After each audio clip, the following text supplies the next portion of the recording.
Welcome, everybody, to this week's episode. We really appreciate you joining us. This podcast really shows us how we can all learn, live, and thrive off of each other. By sharing our knowledge through our conversations, we will impart some knowledge whilst learning ourselves how to progress even further. Here is your host.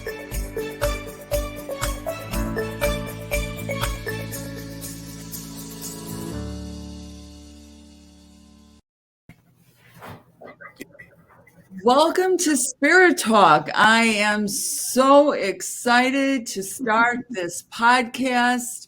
And my name is Karen Kaplan, and I'm the author of my new book called Conjoined, A Holocaust Haunting, One Man, Two Hearts in Me. And I am so excited. We will be talking about stories and paranormal experiences from this book. We're talking about spirituality, which is something that I just love to talk about. And I couldn't have picked a better guest host today than my good friend, Lea Chapin. Welcome. Thank you, Karen. I'm excited to be with you. I'm excited about this podcast. I know we had talked about this many years ago, and now here in March of 2022, we have manifested it. So how exciting. Yes, I'm excited. Well, Lea, not only are you my good friend, but you are a spiritual teacher. You're my teacher. You are a medium channeler, a licensed therapist. I can go on, but you are an incredible woman, and I am just so happy that you are part of my life. And I'm so thrilled that we are going to put this podcast together and move forward and talk about just different topics of spirituality. And if there are any listeners out there, feel free to just write in with any questions and we'll be happy to answer them. So I thought I'd start out with letting the listeners know how we first met. That's a fun story. Yeah, quite unusual. And I had a friend who was a therapist who was working with a client, a new client, not very long. And he noticed that his client was just healing remarkably. And he asked his client, what's going on? Like, I noticed such a big difference in you. And his client said, well, I'm working with Lea Chapin. And she gave him the card. And so my friend, the therapist, gave me the card because I was very much interested at the time trying to learn about spirituality. So he gave me the card and I spoke with you very briefly on the phone and invited you to my home. My house was filled with friends and relatives. And you were going to talk about, a general topic of spirituality, like Spirituality 101. And you came to my home. I don't know, how many years ago was that? 10 years ago? It's been a long time. Yeah, you came to my home and you began to talk, and it was well received until the very end of the talk. Do you remember what you said, Lea? You have a better memory than me. I just remember being there and we held hands and we did a prayer for peace. But you can take it away. Right. Okay. And then you said, Karen, your community has gone through a lot of suffering. Your community is traumatized, and it's time for your community to heal.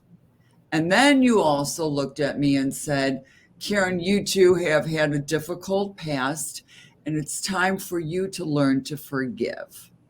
And that totally set me off. And I wasn't quite sure where you were coming from, what you were talking about. Then the judgment came in and I said, well, wait a second. This woman, Lea, comes into my house and tells me about my tribe and my people and me. And she doesn't know anything about the Jewish people in my community.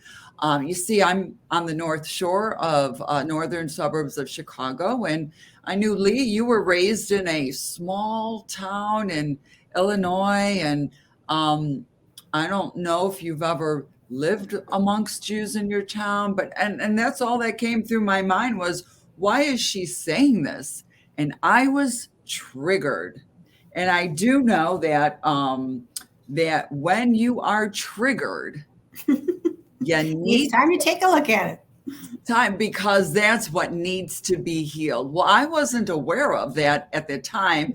And I want to ask my viewers, when do you get triggered? Are there times in your life, can you notice when you feel anxious or angry or become passive aggressive when you're in the midst of a conversation with someone, or you see something on television? Do you get triggered? Well, if you do, that's a sign that you need to start looking at it and doing some inner work. Well, I was totally triggered, and I couldn't wait until you left my house. And the prayer for peace was nice, but oh boy. And then I decided I wasn't going to talk to you ever again. You thought I was crazy. Yeah, I thought you were crazy. And I remember when I was invited to come, I remember exactly where I was. I was in my home in St. Petersburg, Florida. And I remember saying to my husband that I had to go help the Jewish people. It was really a strange experience, but it was like something came over me, and it was like, I have to do this. You're right. I wasn't raised around Jewish people, but to me, people are people. And so I don't separate people from their backgrounds, their ethnicity, their religious belief. It's like all people have trauma in their life. All people have base emotions. We're all dealing with the same emotions as human beings. So I don't categorize anyone as being any different. We're all part of the human race. And so, but I just remember that it was just stuck in my mind. I remember standing right there at the chair in my living room saying, I almost started crying because it was a deep feeling. It was a deep emotion. I almost started choking up, telling my husband at the time that I have to go help the Jewish people. It sounded really ludicrous, even for me. But it was an inner knowing, an inner gnosis that I was supposed to be able to share something that I had to offer. Right. And then after several months, I started to think about what you had said, and I sensed there was some element of truth. And then I realized maybe I should call you up and talk to you and maybe discuss this. And then how many years later, I became your student, and I started to work with you as you were my therapist and my spiritual teacher, and you've helped me through so much that it just tremendous relationship I have with you, and I'm so grateful. But that's how we met. It was so strange at first. We've been told for the listening audience that our connection is karmic, that we were sisters in a past life, and that my understanding was that I was here to help assist you as you were here to help assist me. So then we came together, even though we come from diverse backgrounds. And what's the chances we would ever meet? I live in Florida part-time and in Illinois part-time, and you're up in Highland Park near Chicago. So what were the chances that we would meet? But we were destined to meet, because the role was for me to ignite the energy within you of forgiveness, which is really the story of your life with your dad and what the premise of your books are about. Right. So, yeah, what an incredible first meeting with you.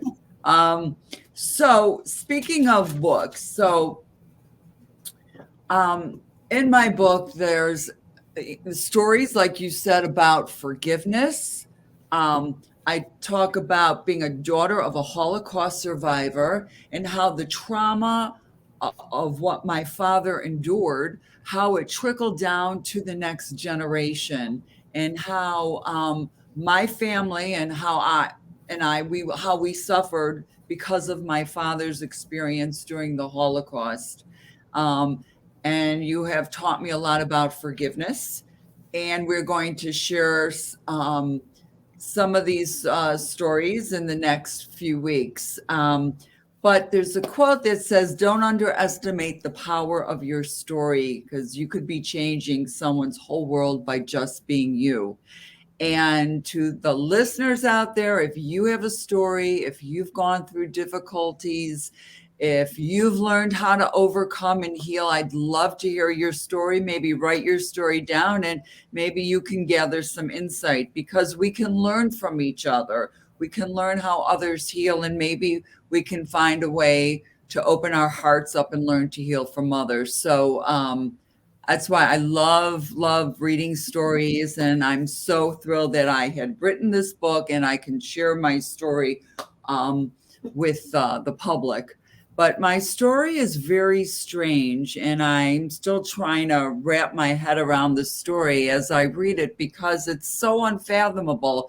The story is not only about me learning to overcome the trauma and the difficulties of my life and going through a home invasion with guns in my head, and just there's so much, but it's a paranormal story, an experience that happened to my father during the Holocaust, and how it stayed with him and with my family until the day my father died. And it wasn't until years later that I discovered this secret, which changed my life. And that is because you were able to conjure up the spirit, which is what we talk about in the rest of the book. But before we get into that, I want to ask you, can we back up a second again? Because I think the listeners need to know that you wrote a first book called Descendants of Rygrud, and this is really a sequel. This book conjoined is a sequel. Yeah. You want to share that? Because I think we're missing a piece here, huh? All right. So my first book, called Descendants of Rygrud, you can find it on my website, is a story about learning to forgive my father, who was a Holocaust survivor. Which is why I came to Chicago in the first place. Right. To help us. And yes, and he had the highest form of PTSD. He was so traumatized after witnessing the death of his mother and sisters in a small village of Poland. He ran through the forest for 3.5 years. He eventually made his way to Germany in a DP camp and sailed to America in 1951. Where he met my mother a few years later. They married, and I'm the youngest of I have two older brothers. And I grew up in a very dysfunctional home, and there was all sorts of abuse. And I didn't realize the impact of this abuse until I started working with you, and you were able to teach me about the importance of forgiving my father. And that is what my first book is about, and how I went through this process of forgiveness. So important. But this book conjoined is, I wanted to learn where my father had taken an alias in the forests of Europe during the Holocaust. He was born as Avram Steinsapir and changed his name to Ari Kaplan. So my name is Karen Kaplan. And I wondered why my father changed his name. And then I wondered, who was this man, Ari Kaplan, whose name I had inherited? And I had searched for months and months and months trying to find out any information about this man named Ari Kaplan. And so I finally turned to you and asked you for help. And I was hoping that you would give me some institution or a place in Europe where I can dig some more. We do research on this man named Ari Kaplan. But you said, what did you say? Well, let's just see if we can conjure up his spirit, and we'll see if he can give us some information about himself. And I thought, conjure up his spirit? I've never met the guy. So how would he know who I am, and how would he know to come forward? And then I thought, he may not even speak English because he may be European, and I don't even know if he's dead or alive. And you said, doesn't make a difference. Doesn't matter. Right. Doesn't matter. Can you explain to the listeners out there and your process, because half of this book is about our sessions with this spirit named Ari Kaplan. Like how do you go about channeling this spirit. How does that work? And can you explain the process of having a session with you? Well, I've been channeling for almost 29 years. March 21st, 1993 was when I started channeling. And on that day, I began to hear a voice of a spirit guide that I had been told about 7 years prior. His name was Gran. And I spontaneously began to start channeling his message. I don't really know how the process works, except that obviously I've done this in other lifetimes, and I've elevated my vibrational frequency enough to be able to contact spirits, both people who are deceased and have crossed over, as well as working with many of the angelic realm, the ascended masters. I work with many of the galactic beings, the Palladians, the Sirians, the Arcturians. And so I am called or considered a versatile channel where I have the ability to access information from higher realms of knowledge, to bring it in through my voice in English, because that's my native language, to be able to access the information, to be able to help people understand aspects of their life that they're struggling with. And so as a psychotherapist, this skill or this ability really works well with my education and training, because it helps people understand the higher aspects of what's happening within their life. I get the higher spiritual frequency or perspective of one's life. So on that day of March 21st, 1993, when I began to do this, I found it quite unusual. I wasn't expecting this. I was familiar with channeling, and I had been a student of metaphysics, but I had no idea that this was going to be my life path. I can't tell you really how how it really works, except I start with a prayer. And then I begin to either call in a certain being if I want to work with Archangel Michael, or if I want to work with Saint Germain, or whoever is of the light who wishes to come. I may invoke that spirit, or if I'm asking to call in your father, Lea Kaplan, the entity, I'll invoke that energy, and somehow I'm able to raise my frequency. They're able to lower their frequency, and I'm able to telepathically hear the words in my head, as well as I see visions. I'm clairsentient, which means I'm able to sense energy. I'm claircognitive, which means I'm able to know or to also feel it, as well as being clairvoyant, where I can actually see, and clairaudient, where I can hear. So I have this multisensory ability to tap into the higher realm. Do I know how that really works? No. Somehow my brain is able to do that. I'm tuned in somehow to be able to do it.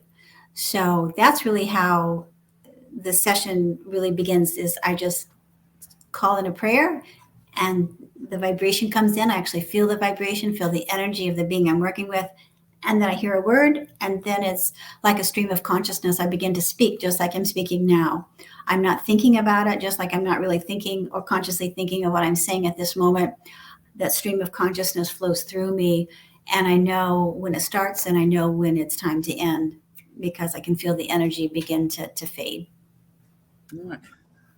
Well, it's amazing. I wish I had this ability, but it's not there. I have some intuition. Like I know when right before someone's going to call or text me, I think about them. So I have a little bit of intuition.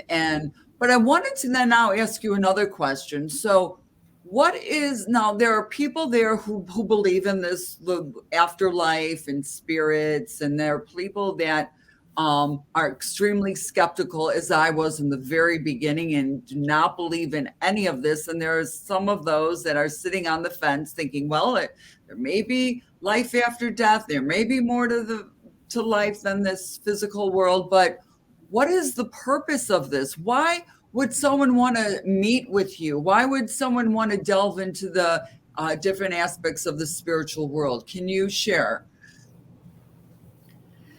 Well, the clients that call me because they're having problems, they're having issues or life challenges, and they call me as a spiritual counselor. They call me as a spiritual psychotherapist. So that's primarily what most of my clients call me for. So just like I worked in the traditional mental health setting, now people are more awakened and understand that there's a higher perspective to understanding their problems than traditional therapy.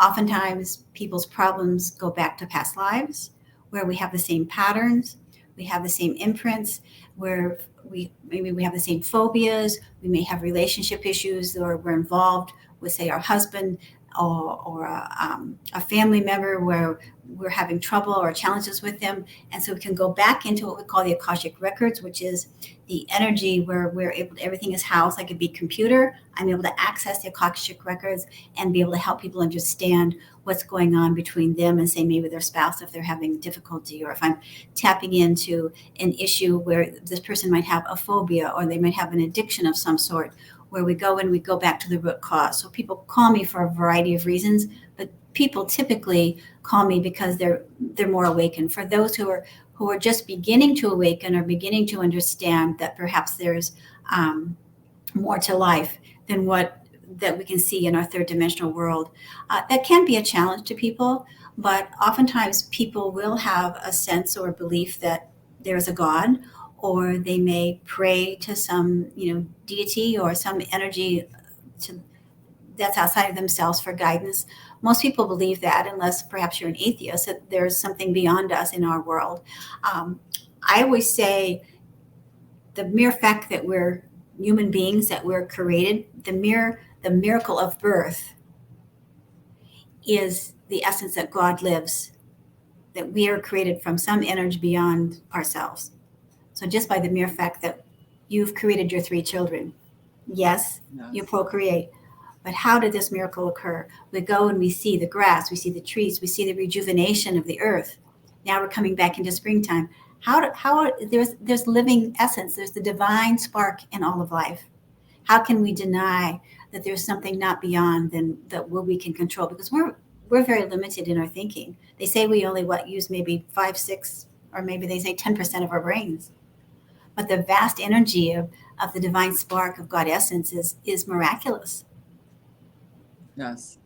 So I know that for me personally, working with you, it helped me overcome a lot of my difficulties from my childhood. And for someone like me who lacks patience, I've worked with therapists and they've worked well for me. But when I went to see you on that very first session, you spoke to my core issue immediately. I didn't have to sit with you and talk about my life, review things that happened, traumatic experiences. It's as if you knew immediately what I needed to work on. And then you worked with me as a counselor to help me understand and overcome. And to me, that was the best way for me to heal, because I just wanted to get to the core problem immediately, work on it. And I'm still a work in progress, so I'm not completely healed, but I really liked that part of working with you. It just made things go much quicker. And Well, that's the beauty of my work with spirit, because they know everything about you. I just happen to be the vessel. I happen to be the oracle to bring that information through. But the higher beings that I work with know all about you, and so the point of sitting there and talking about mundane issues is really not efficient, or what I'm saying is may not be pertinent to you. So spirit will get to the root core of the issue immediately. So within the first, few minutes, or typically I work with people for an hour. By the time we get done within that hour, you have a new spiritual perspective of the root issue of what's going on with you. Then we can begin to move through those limitations or those beliefs or those barriers that are blocking you from moving forward into a place of peace and tranquility, and being able to have, again, that higher wisdom or that higher knowledge of like, oh, this is what is blocking me from my life or from moving forward and being able to be happy and to be at peace. We follow typically the same patterns is what is happening, but we get to the root core that may come from another lifetime. It may come from this lifetime, but oftentimes it typically goes back to other lifetimes, because we're here as a part of our soul growth, again, to merge back into wholeness. And so our soul is always bringing us the life lessons, or bringing us the opportunity to begin to heal what is not whole within our lives. Yes. So that's the beauty of really why I like to work with spirit. It's so much, to me, it's, again, like I said, it's much more efficient. It's much more fun. It's information that oftentimes I could never access as being a traditional therapist. And I remember when I was working on a psychiatric unit back in the 80s, and I remember I had a vague feeling that there was a better way of helping people, but I didn't know what it was at the time. And then when I started channeling and doing my spiritual counseling work, it's like, oh, this is what it is. So I had an intuition ahead of time, or premonition ahead of time, that there was something that was going to be coming. So I love how spirit has worked through me to be able to help assist people. I like it. And again, we cut to the chase, we get right to it, and it's quick. Oh, that's what I love about it. The other thing saves you a lot of money. Yeah. The other thing I wanted to bring up is there are some people that are afraid of going to see a psychic, and you also have psychic abilities. And what I try to explain to people is that I'm not there coming to see you to learn about my future. I'm really not so much interested in what you might have to say about my future. I am more interested in working on my past, because if I can work on and overcome the issues of my past, I can create a future. I can create a better me, improve myself so that I could create a future that I want. So what are your thoughts about this, about being psychic or people asking you psychic questions? Well, I think people have a fear of psychics because there's been a portrayal of psychics with a gypsy sitting in front of a crystal ball, wearing a long gown, and giving your future. I do have psychic abilities, but I don't really like to call myself psychic, even though I am. So that's why I call myself a spiritual therapist or a spiritual counselor. I access the wisdom, the information as a psychic, but I'm bringing that information in through my own filter as a psychotherapist to help you to understand your problems in a very grounded way. So when I am a psychic medium, I am a spiritual counselor, I am a channeler, I am an oracle of higher wisdom. So there's many names, but because people don't understand this, they get confused or they get afraid. So I don't really necessarily like to call myself that, even though I do have those abilities, because people get hung up on labels. The bottom line is if this is an avenue or a modality that you would like to use to help yourself, then this is an opportunity for you to be able to expand your mind and be able to look within and be able to tap into the information that's given to you, and always use your own level of discernment. But if it's helpful for you, if you resonate with it, if you're feeling better, then don't really worry about the label of how it's working or where it's coming from. Is this helpful for you? Right. So now let's get back to my book. I was wondering, who is this man, Ari Kaplan, whose name I had inherited? And I had asked my father as a teenager when I discovered the truth. And he said to me in his Polish accent, I found an ID during the war and it helped save my life. But don't ever talk about this again. And I was scared of my father. And I said, oh, I knew I was never going to bring the subject up with him again.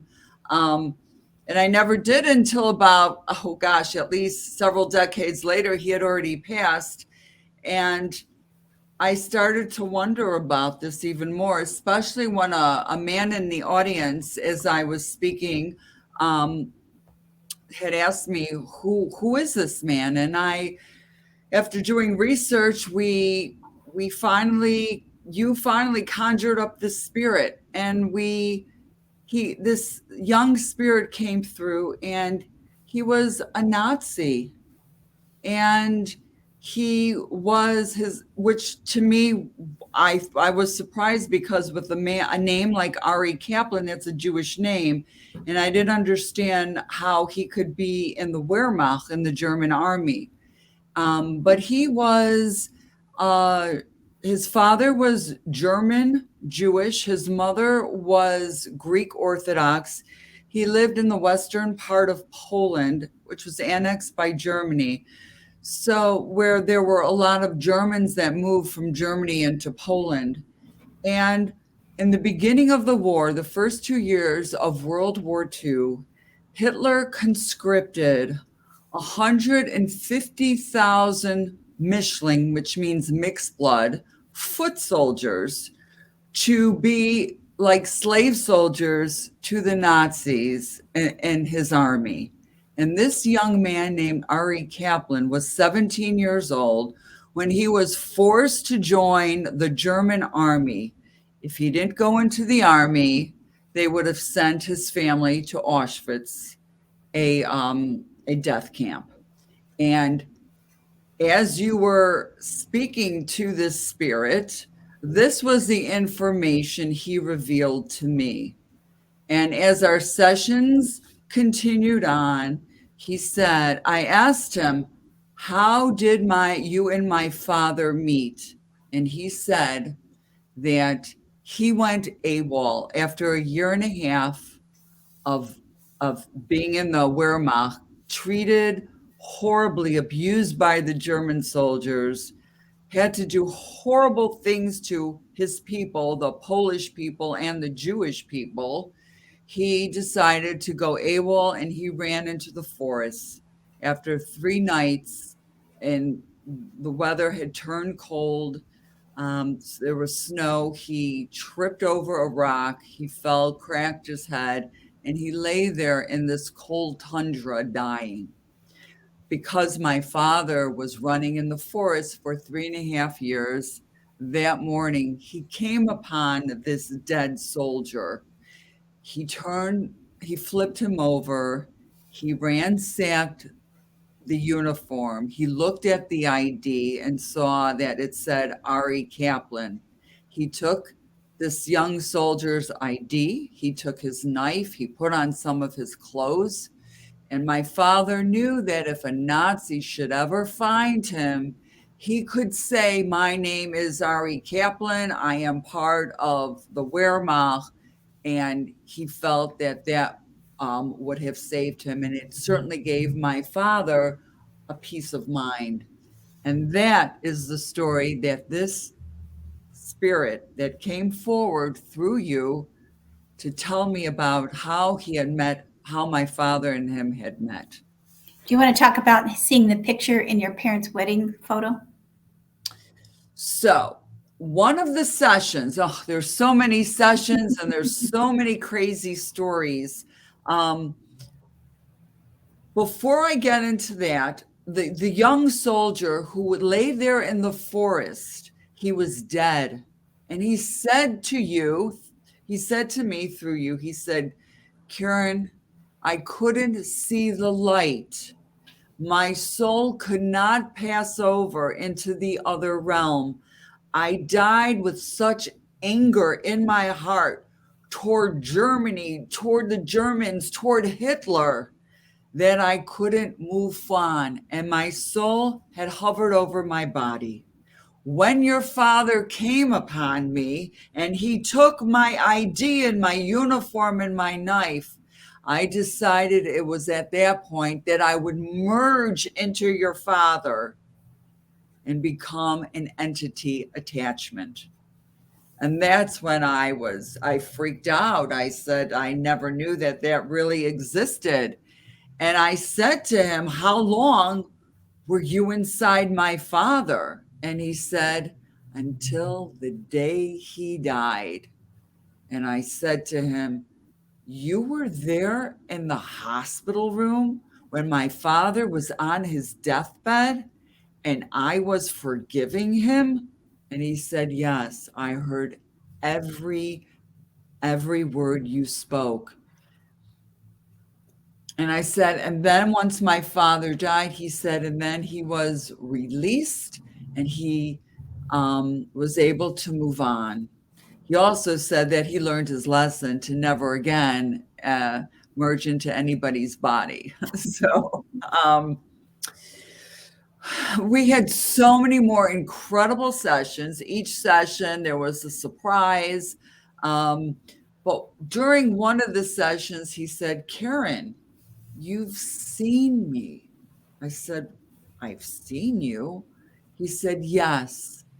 You know that picture, the wedding portrait of your parents hanging in your house? I said, yes. I said, that's me behind your father. And then I shrieked and I said, oh, that face behind my father, I thought there was the devil.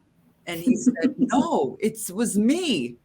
And I remember I had that portrait hanging in my home.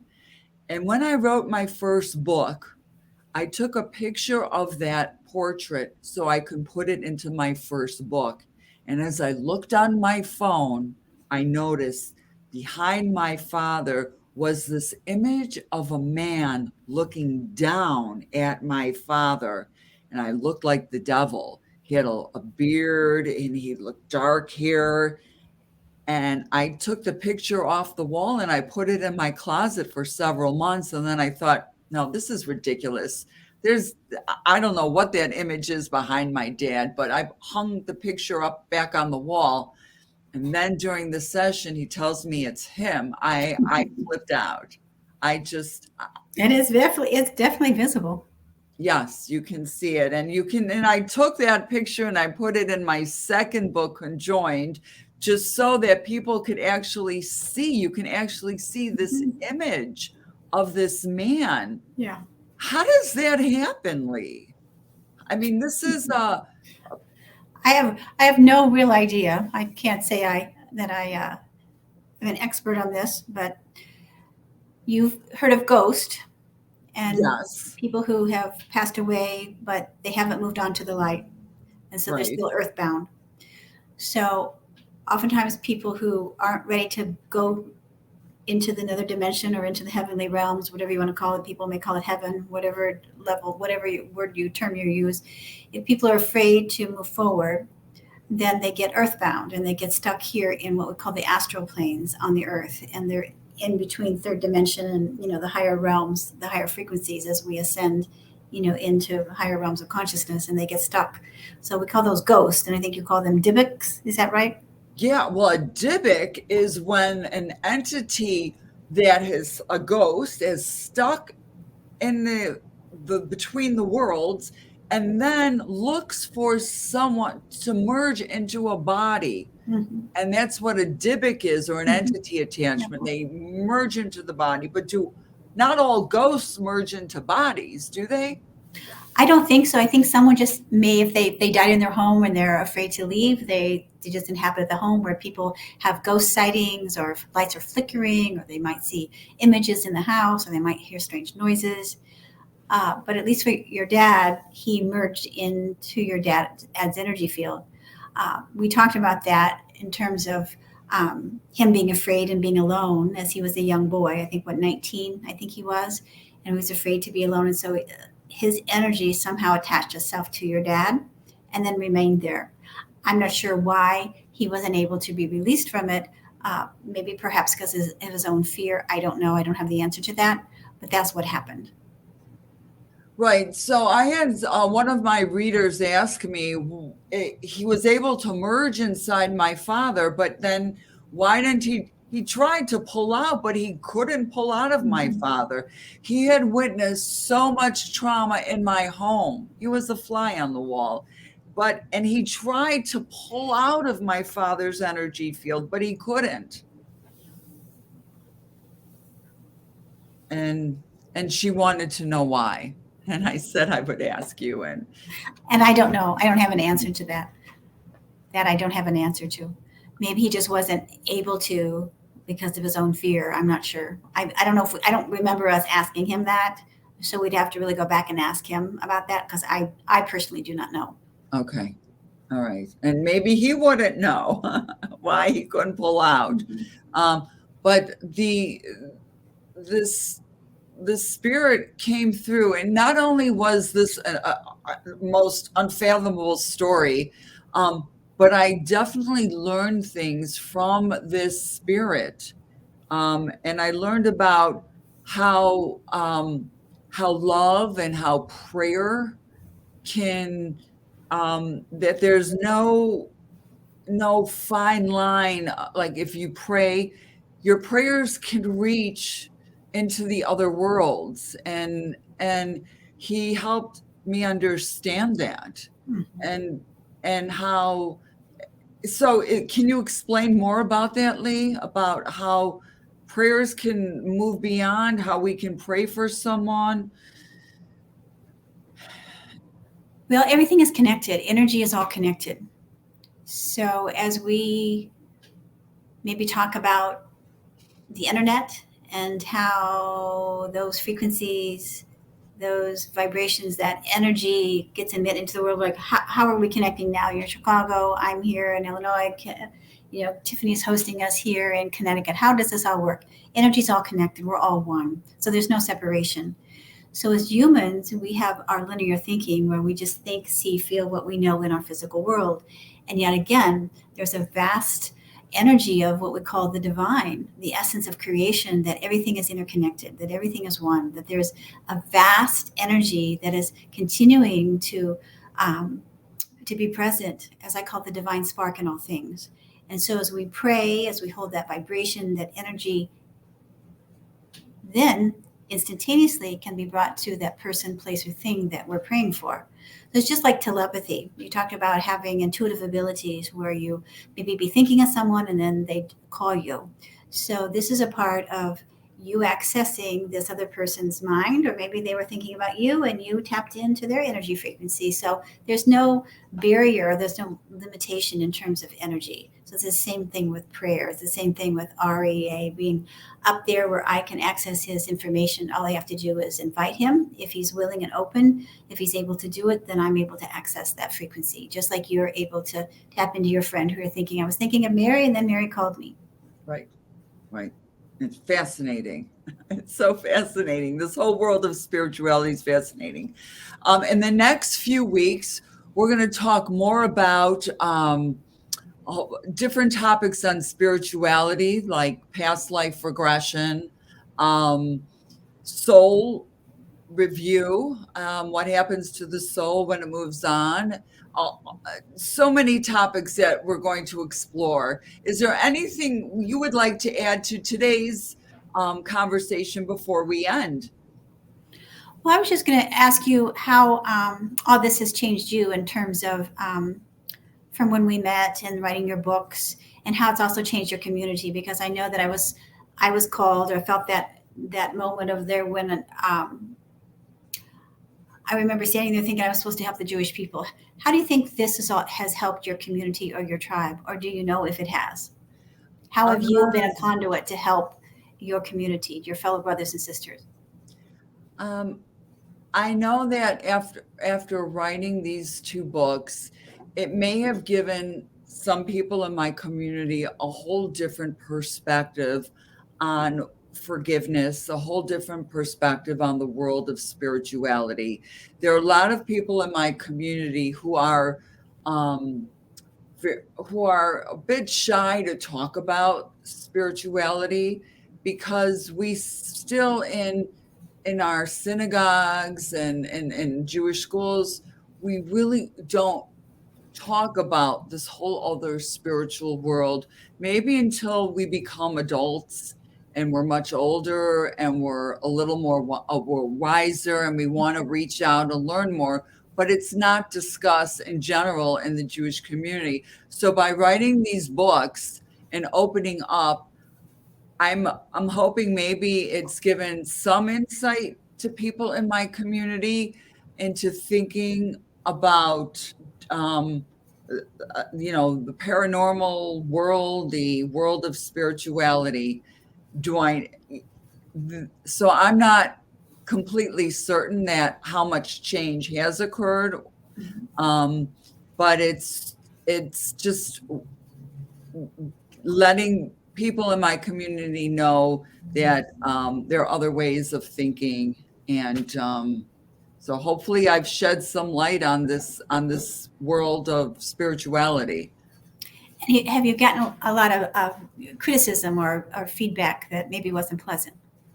Oh yeah. So after my first book, I began speaking throughout Chicago, and then in New York. I actually also went to Poland and Germany and spoke about forgiveness. It's very difficult for a lot of people in the Jewish community to hear me talk about forgiving the Germans. It was hard for me to talk about forgiving my father.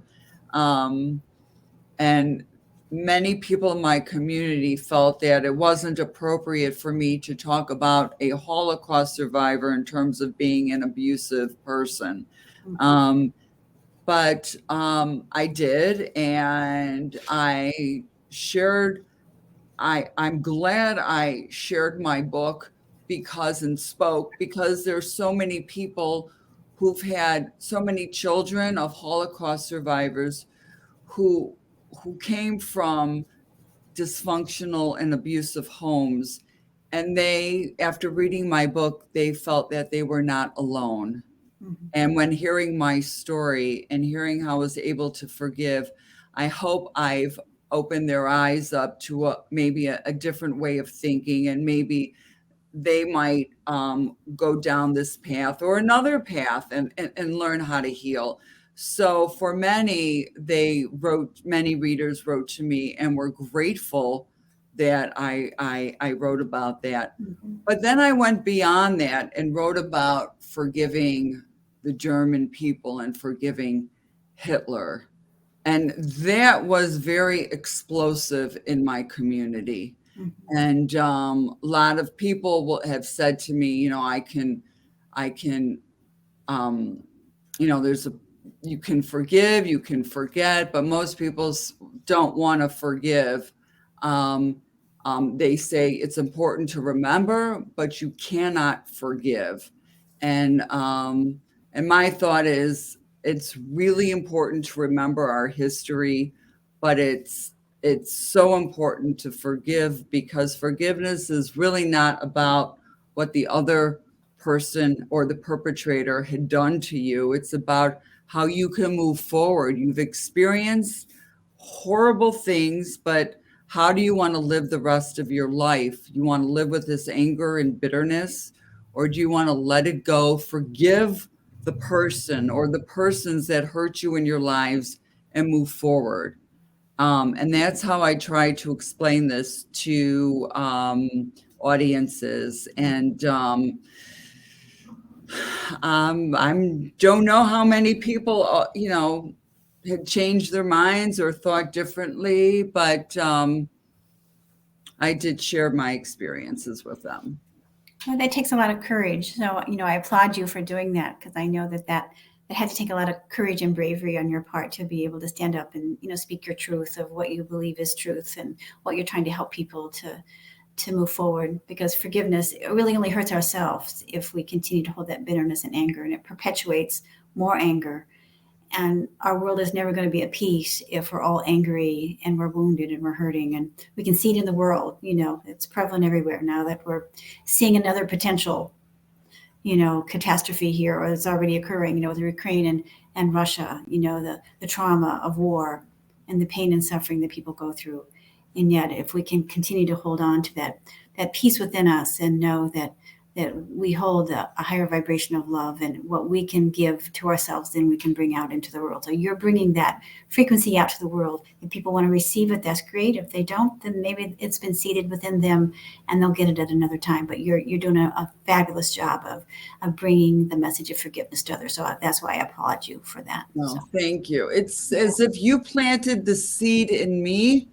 And now that I've learned and understand more about forgiveness, I hope I'm able to plant the seed in others. Yes. And it's just spreading goodwill and love and forgiveness and working on being compassionate. And I, that's what's really, important. That's the message. Yeah. And that's really why you want to get this book into a movie. That's why you want to get conjoined into a screenplay, to get that message. It'll be a message movie about forgiveness, helping us understand that it will be entertaining as a paranormal story, but it's more than that. It has a message to it of a higher understanding of forgiveness, and again, the pain and suffering of war and how it has affected others. And yet, as we can, as you share this story, then you can hold that level of compassion, onto the world and say, look, where we need to move forward and forgive. I know that it was difficult for you with your dad, and I can't imagine what your dad went through and how he suffered and how he brought that trauma, and poor REA being trapped and, being aware, as a Dybbuk in your dad's body and his spirit being trapped. And so again, you're doing a great service to many others. And so I'm really excited about your book going into a screenplay. So happy for you. Thank you. Me too. And from your mouth to God's ears, I hope this happens sooner than later. Well, it's definitely needed. The message is needed. Yes. So thank you, Lea, for coming on. We're going to have some more great topics next Thursday at 3:00 Central Time. Talk about different topics on spirituality. And I am excited for the next few weeks. So thank you so much, and look forward to seeing you next week. All right. Thanks, honey. Have a good week, and thank you again. Thank you. Blessings Bye-bye. all.